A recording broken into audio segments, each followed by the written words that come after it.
The most joyous moment was in January. My first child was born, and she was born to clean parents, to sober parents. That's been the joy of my life.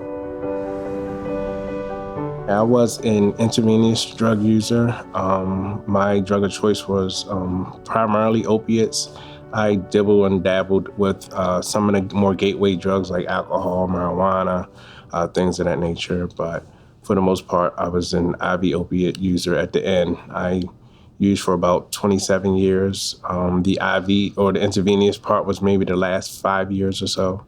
I happened upon recovery for the most part, more a way of like a coercive through the court system. I was incarcerated, and it was pretty much an option that I was given to pretty much do 6 months in a recovery program or do 6 years in prison. And, being pretty good at math, I took the 6 months.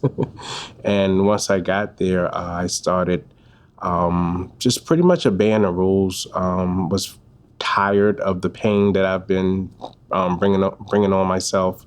And I can remember being in a meeting and a guy had walked in, and I remembered this guy, but it was like 20 years ago that I remembered him. So he looked it different. He wasn't dirty and didn't have dirty clothes on or whatever. And this guy had double-digit clean time.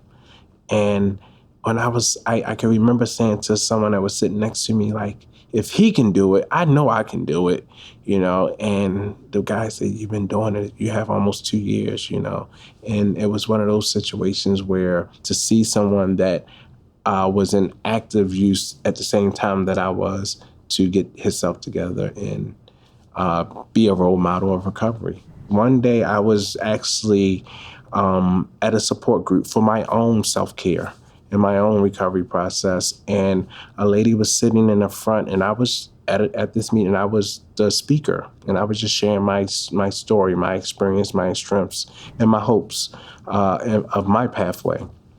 And the young lady that was sitting in the front row, she was there in tears.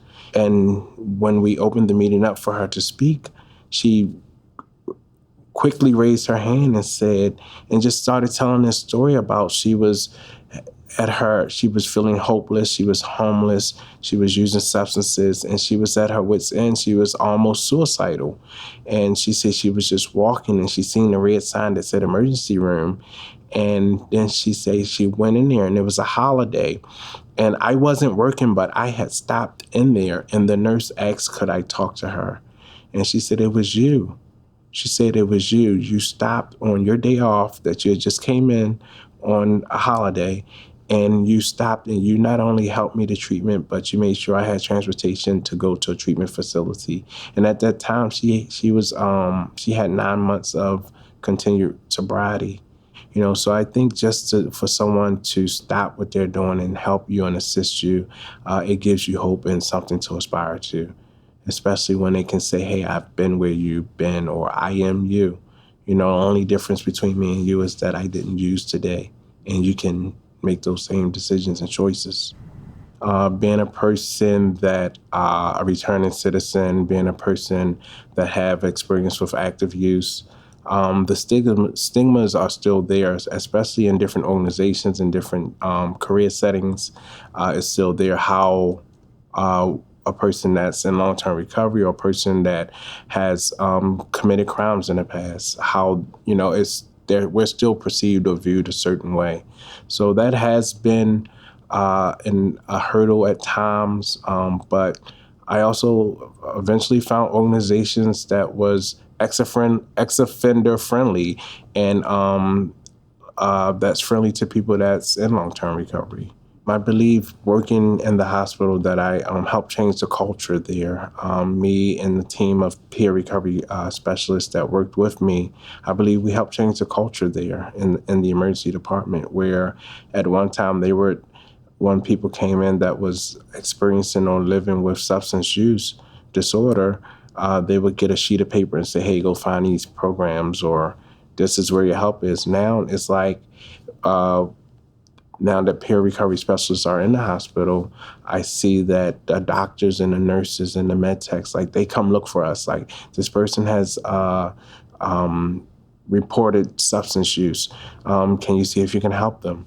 Instead of just pushing them off, they too try to be part of that continuum of care.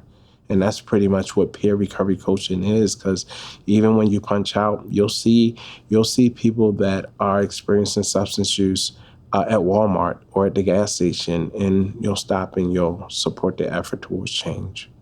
My name is Dwayne Dean. I am thankful for every day that I'm in recovery and will not be stopped by the stigma of addiction.